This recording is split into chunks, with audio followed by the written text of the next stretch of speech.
हम डिस्कस करेंगे inter halogen compounds. तो क्या डेफिनेशन है इंटर हैलोजन कंपाउंड की?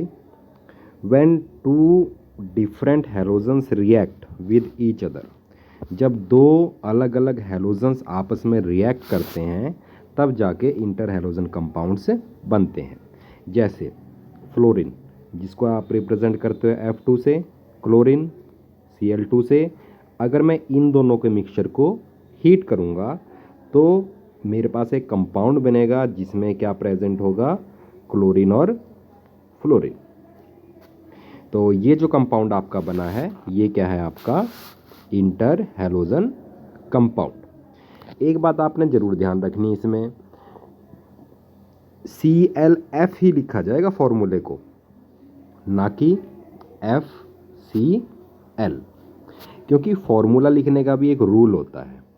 जो बाद में एटम आता है उसकी इलेक्ट्रोनेगेटिविटी हमेशा ही ज़्यादा होती है। तो यदि FCl लिखा जाएगा तो वो गलत होगा। क्यों? क्योंकि Cl की इलेक्ट्रोनेगेटिविटी कम है और फ्लोरीन की इलेक्ट्रोनेगेटिविटी ज़्यादा है। तो F को बाद में लिखा जाएगा और Cl को पहले लिखा जाएगा, और जो इसका नाम होगा वो होगा फ्लोरीन क्लोराइड। अब आगे बात आती है कि कितनी तरह के इंटर हैलोजन कंपाउंड प्रेजेंट है। तो XX dash, X dash 3, X dash 5 and X dash 7, ये चार तरह के इंटर हैलोजन कंपाउंड्स बन सकते हैं। ठीक है। अब ये चार ही तरह के इंटर हैलोजन कंपाउंड क्यों बन सकते हैं? क्योंकि आप सभी को ये बात पता है कि जो हैलोजन्स हैं वो +1, +3, +5 और +7 ऑक्सीडेशन स्टेट शो करते हैं। इसलिए केवल ये चार ही तरह के इंटर हैलोजन कंपाउंड बनेंगे। X-2 ये इंटर हैलोजन कंपाउंड नहीं बन सकता। क्यों नहीं बन सकता? क्योंकि यहाँ पर जो हैलोजन है इसकी जो ऑक्सीडेशन स्टेट है वो कौन सी है, +2, जो कि हैलोजन शो नहीं करता। अब ये बात आती है कि जो X और X डैश हैं, ये जो डिफरेंट टाइप के हैलोजन्स हैं, इनमें किस तरह का अरेंजमेंट होगा। तो मैं एक सिंपल सा फॉर्मूला ले रहा हूँ केवल, XX डैश, ये इंटर हैलोजन कंपाउंड है और ये दोनों जो हैलोजन है इनकी नेचर कैसी है, डिफरेंट है। तो आपको ये बात ध्यान रखनी है, जो X होगा हैलोजन या फिर जो सेंट्रल एटम होगा उसका जो साइज होगा वो कैसा होगा, लार्ज होगा।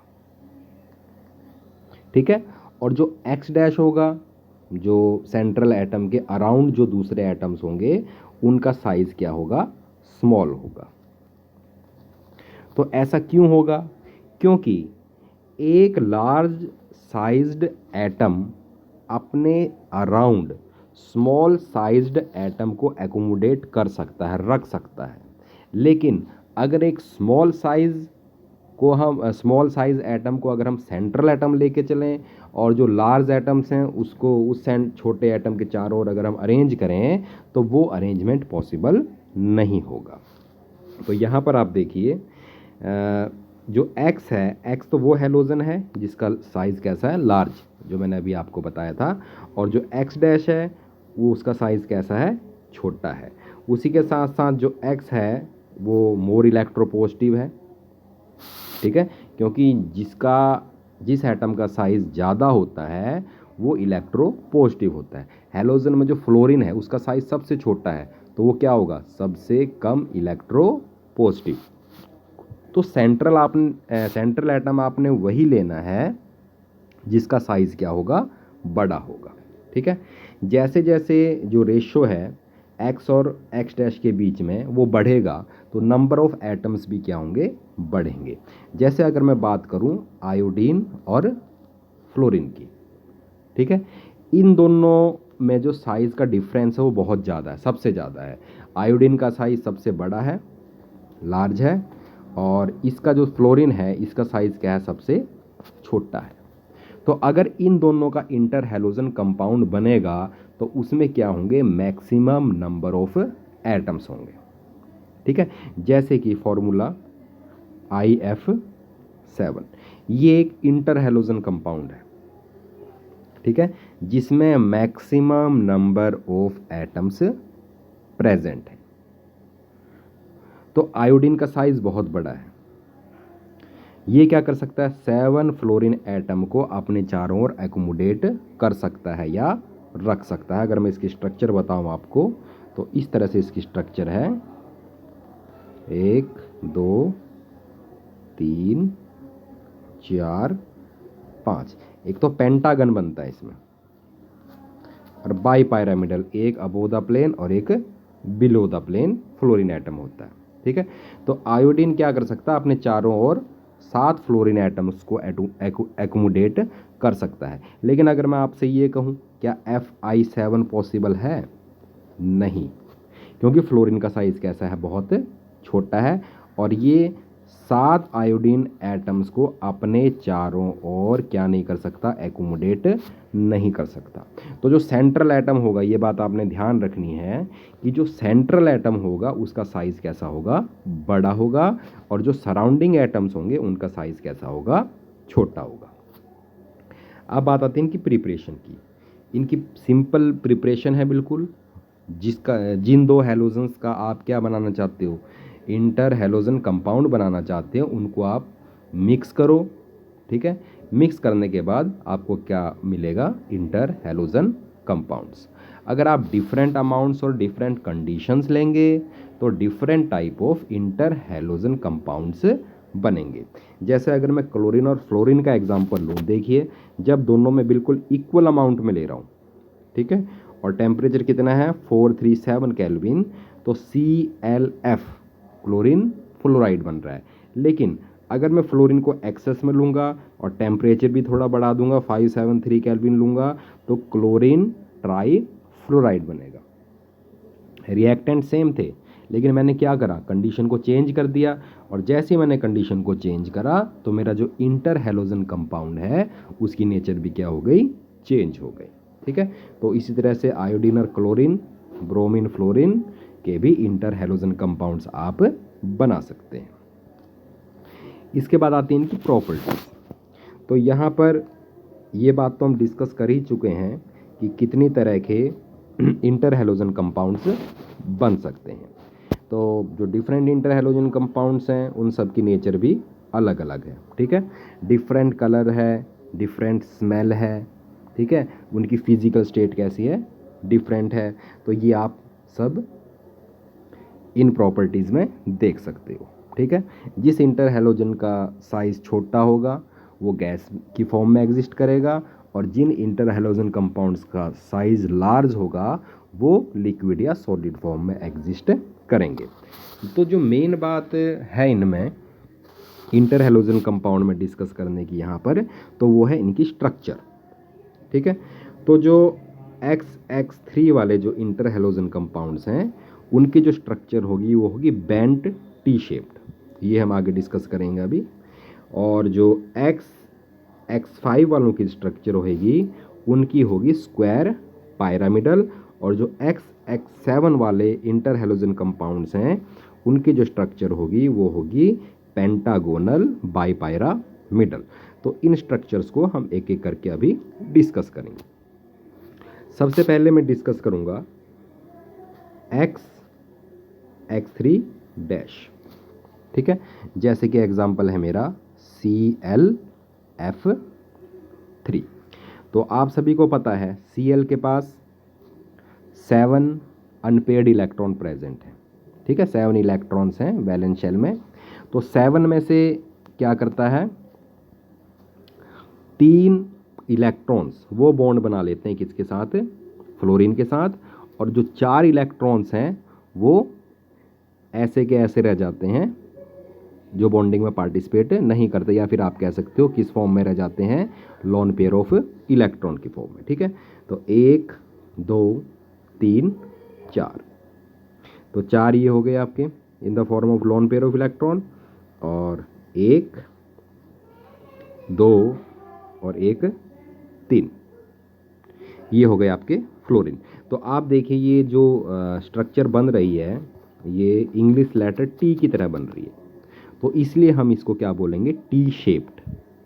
ठीक है, लेकिन इसमें क्या होता है, रिपल्शन होती है लोन पेयर ऑफ इलेक्ट्रॉन और बॉन्ड पेयर ऑफ इलेक्ट्रॉन, जिसके कारण क्या होता है, जो फ्लोरीन एटम्स हैं ये थोड़े से बेंट हो जाते हैं, मुड़ जाते हैं। ठीक है, जो इनके बॉन्ड हैं वो क्या हो जाते हैं, थोड़े से मुड़ जाते हैं, तो इसलिए हम इनको क्या बोलते हैं, बेंट टी शेप्ड। ठीक है, यहाँ पर ये मुड़ गया तो क्या बोलेंगे हम इन्हें, बेंट टी शेप्ड। उसी तरह से XX5 की कैसी स्ट्रक्चर होएगी देखिए, जैसे मैं बात करता हूँ BrF5 की, चलो बात करते हैं BrF5। उसी तरह से जो ब्रोमीन है, ब्रोमीन के वैलेंस शेल में कितने इलेक्ट्रॉन हैं, 7, 5 इलेक्ट्रॉन पार्टिसिपेट करेंगे बॉन्डिंग में। ठीक है, तो कितने इलेक्ट्रॉन रह जाएंगे ब्रोमीन के ऊपर, 2। तो यहाँ पर इसका मतलब एक lone pair of electron present होगा ब्रोमीन के पास, और 5 क्या होंगे इसके पास, बॉन्ड पेयर ऑफ इलेक्ट्रॉन। जो इसकी स्ट्रक्चर है वो इस तरह से होगी, देखो ये एक लोन पेयर ऑफ इलेक्ट्रॉन दिखाना है अपने। ठीक है, और ये सब क्या हैं आपके फ्लोरीन। ठीक है, जो इसकी स्ट्रक्चर बनेगी देखिए, ये बीच में स्क्वायर बन रहा है और एक ये नीचे पिरामिड बन रहा है, तो इसकी जो स्ट्रक्चर होगी वो क्या होगी आपकी, square pyramidal with A lone pair of electron. अब जो लास्ट स्ट्रक्चर है वो है आपकी XX7 की, जैसे मैं एग्जांपल लेता हूँ IF7 का। उसी तरह से आयोडीन के वैलेंस शेल में 7 इलेक्ट्रॉन्स प्रेजेंट हैं और 7 इलेक्ट्रॉन शेयर होंगे किसके साथ, फ्लोरीन के साथ, तो इसके पास कोई भी lone pair of electron present नहीं होगा। और जो इसकी स्ट्रक्चर होगी वो देखिए कैसे होगी, 1 2 3 4 5, तो एक तो बनेगा पेंटागन। ये देखिए पेंटागन बन गया, एक फ्लोरीन आएगा बिलो द प्लेन और एक फ्लोरीन आएगा अबो द प्लेन, तो इस स्ट्रक्चर का नाम होगा पेंटागोनल बाईपायरामिडल, क्योंकि 2 पिरामिड बनेंगे, एक अबो द प्लेन और एक बिलो द प्लेन। तो क्या नाम है इसका, पेंटागोनल बाईपायरामिडल स्ट्रक्चर। इसके बाद आते हैं इसकी प्रॉपर्टीज। तो जितने भी इंटर हेलोजन कंपाउंड्स हैं वो सभी कोवलेंट बॉन्ड बनाएंगे।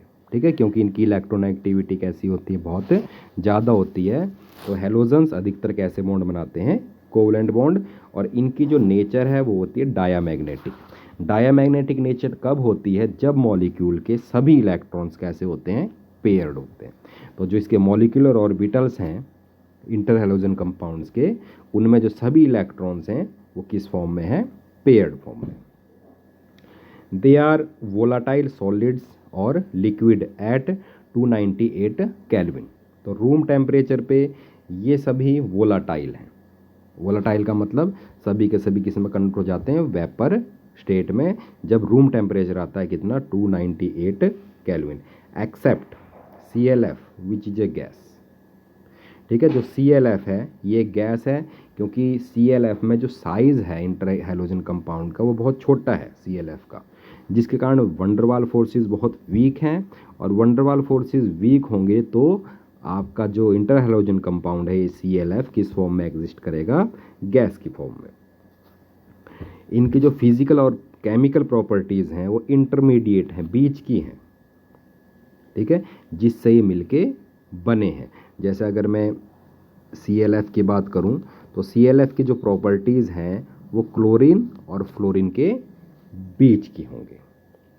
ठीक है, except their melting and boiling point which is a little higher than expected. ठीक है, जो इनका मेल्टिंग एंड बॉइलिंग पॉइंट है इंटर हेलोजन कंपाउंड्स का वो थोड़ा सा ज़्यादा है। क्यों ज़्यादा है, क्योंकि इनमें जो पैकिंग होती है वो क्लोज होती है। ठीक है, क्लोजली पैक्ड होते हैं एज कंपेयर टू हेलोजन्स, तो इसलिए इनका जो मेल्टिंग और बॉइलिंग पॉइंट होगा वो थोड़ा सा ज़्यादा होगा किससे, हेलोजन से। ये बहुत इंपॉर्टेंट क्वेश्चन आता है अब यहाँ पर कि अगर हम केमिकल रिएक्टिविटी की बात करें तो कौन सा ज़्यादा रिएक्टिव है, इंटर हेलोजन कंपाउंड या सिंपल आपके हेलोजन्स। तो जो इंटर हैलोजन कंपाउंड्स हैं उनकी रिएक्टिविटी ज़्यादा है किससे, हैलोजन से। क्यों है, क्योंकि देखिए जब इंटर हैलोजन कंपाउंड बनते हैं तो जब ओवरलैपिंग होती है ऑर्बिटल्स की तो वो प्रॉपर नहीं होती, क्योंकि जब दो डिफरेंट हैलोजन्स के ऑर्बिटल आपस में ओवरलैप करेंगे तो उनमें एनर्जी डिफरेंस भी होगा, ऑर्बिटल में साइज डिफरेंस भी होगा, जिसके कारण ओवरलैपिंग वीक होगी। अगर ओवरलैपिंग वीक होगी तो बॉन्ड भी कैसा बनेगा, वीक बनेगा। लेकिन यदि हम बात करें हैलोजन्स की, हैलोजन में जब भी दो ऑर्बिटल्स आपस में ओवरलैप करेंगे एनर्जी कैसी होगी, बिल्कुल सेम होगी। जैसे अगर मैं क्लोरीन की बात करूं तो जो दोनों क्लोरीन एटम के जो ऑर्बिटल हैं उनकी एनर्जी भी सेम होगी, उनका साइज भी सेम होगा, जिससे क्या होगा, उनमें जो ओवरलैपिंग होगी वो कैसी होगी, स्ट्रॉन्ग होगी। और अगर ओवरलैपिंग स्ट्रॉन्ग होगी तो बॉन्ड स्ट्रॉन्ग बनेगा, और बॉन्ड स्ट्रॉन्ग बनेगा तो वो तोड़ना कैसा होगा, मुश्किल होगा। तो बिल्कुल आसान सा इसका रीज़न है कि जो इंटर हैलोजन कंपाउंड्स हैं उनकी रिएक्टिविटी ज़्यादा है, क्योंकि उनका जो बॉन्ड है वो कैसा है, वीक है। दिस इज बिकॉज, देखिए लिखा हुआ X X dash bond in inter halogen compound is weaker than X X bond in halogen except F F bond. जो एफ एफ बॉन्ड है वो ज़्यादा स्ट्रॉन्ग होगा as compare to F C L. ठीक है, क्योंकि एक तो इसका साइज छोटा है, ठीक है, और साइज छोटा होने के कारण बॉन्ड कैसा होगा, ये स्ट्रॉन्ग तो होगा, लेकिन इस पे तीन तीन लोन पेयर ऑफ इलेक्ट्रॉन्स भी प्रेजेंट हैं। फ्लोरीन की अगर मैं बात करूं, तीन तीन लोन पेयर ऑफ इलेक्ट्रॉन भी प्रेजेंट हैं इस पे, जिसके कारण ये क्या करते हैं, एक दूसरे को रिपेल करते हैं। रिपेल करने के कारण क्या होता है, इसकी बॉन्ड लेंथ बढ़ जाती है, और बॉन्ड लेंथ बढ़ जाती है तो वीक कैसा हो जाता है, बॉन्ड कैसा हो जाता है इसका, वीक हो जाता है। ठीक है, तो एफ एफ बॉन्ड वीक होगा as compare to F C L. ये चीज़ आपने ध्यान रखनी है। वैसे तो और सब इंटर हैलोजन कंपाउंड में तो बॉन्ड इंटर हैलोजन्स का कमज़ोर होगा, लेकिन इन केस ऑफ FCl और FF को अगर मैं कंपेयर करूं तो FF का बॉन्ड वीक होगा, क्योंकि इसमें इलेक्ट्रॉन इलेक्ट्रॉन रिपल्शन ज़्यादा है, जिससे बॉन्ड वीक हो जाता है। All these undergoes hydrolysis. अगर हम इन सब की क्या करें, हाइड्रोलिसिस। हाइड्रोलिसिस का मतलब अगर हम इन सबको वाटर से रिएक्ट करें तो हमें क्या क्या मिलेगा, एक तो हैलाइड आयन मिलेगा, और हाइलाइड आयन मिलेगा फ्रॉम द स्मॉलर हैलोजन। जो छोटा हैलोजन है वो तो आपको हैलाइड देगा, और जो बड़ा हैलोजन है वो आपका किस फॉर्म में निकलेगा, हाइपोहैलाइट, हैलाइट या हैलेट या फिर पर हैलेट। जैसे अगर मैं बात करूं ClF, ठीक है, ये इंटर हैलोजन कंपाउंड है, इसकी अगर मैं क्या करूं, हाइड्रोलिसिस, तो जो छोटा है इन दोनों में Cl और F में, वो तो किस फॉर्म में निकलेगा, हैलाइड की फॉर्म में, तो ये बनेगा HF प्लस। और जो बड़ा एटम है वो किस फॉर्म में निकलेगा आपका, हाइपोहैलाइट। हाइपोहैलाइट में क्या होगा आपका HOCl। ठीक है, ये बना आपका हाइपोक्लोराइट।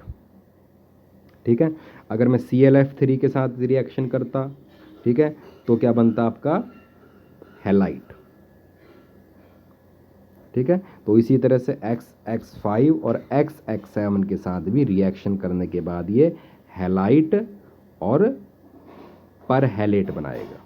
ठीक है, इसके बाद जो इनकी स्ट्रक्चर है उसके बारे में हम डिस्कस करते हैं। ये तो हम अभी डिस्कस कर ही चुके हैं। Their molecular structures are very interesting which can be explain on the basis of VSEPR theory, valence shell electron pair repulsion theory. XX3 इनकी जो स्ट्रक्चर हमने अभी करी थी बैंड टी शेप है, जो XX5 है स्क्वायर पायरामिडल, और जो IF7 है उनकी क्या होगी आपकी, पेंटागोनल बाईपायरामिडल। यहाँ पर एक क्वेश्चन है कि जो मॉलिक्यूलर आपने शेप ड्रा करनी है BRF3 की, ठीक है, on the basis of VSEPR theory. तो क्या सॉल्यूशन है इसका, जो सेंट्रल एटम Br है, आपको पता है हैलोजन के पास कितने इलेक्ट्रॉन हैं, 7 इलेक्ट्रॉन्स हैं। 7 इलेक्ट्रॉन्स में से जो 3 इलेक्ट्रॉन्स हैं वो पार्टिसिपेट करेंगे बॉन्डिंग में, किसके साथ? फ्लोरीन के साथ। बाकी 2 क्या बच जाएंगे इसके पास? Lone pair of electrons. ठीक है, और ये लॉन पेयर ऑफ इलेक्ट्रॉन्स क्या करेंगे? बॉन्ड पेयर ऑफ इलेक्ट्रॉन्स को रिपेल करेंगे, और यहाँ से जो मॉलिक्यूल आएगा उसकी जो स्ट्रक्चर होगी वो क्या होगी? आपकी बेंट टी शेप्ड। ये हम पहले डिस्कस कर चुके हैं। ठीक है, तो इसमें भी यही लिखा हुआ है। तो अब आते हैं इसके यूज़ क्या है इंटर हैलोजन कंपाउंड्स के। तो these compounds can be used as non aqueous solvent. ठीक है, सोलवेंट के फॉर्म में यूज़ किया जाता है। जो नॉन पोलर कंपाउंड्स हैं उनको ये डिसॉल्व कर लेता है। उसी तरह से जो इंटर हैलोजन कंपाउंड्स हैं, these are very useful fluorinating agent. Fluorinating agents वो होते हैं जो फ्लोरीन आपको दें। ठीक है, जैसे ClF3 है, BrF3 है, ये ईजिली डिकम्पोज होके फ्लोरीन को क्या करते हैं? डोनेट करते हैं। ठीक है, these are used for the production of UF6 and in the enrichment of uranium। तो ये कहाँ यूज़ किए जाते हैं?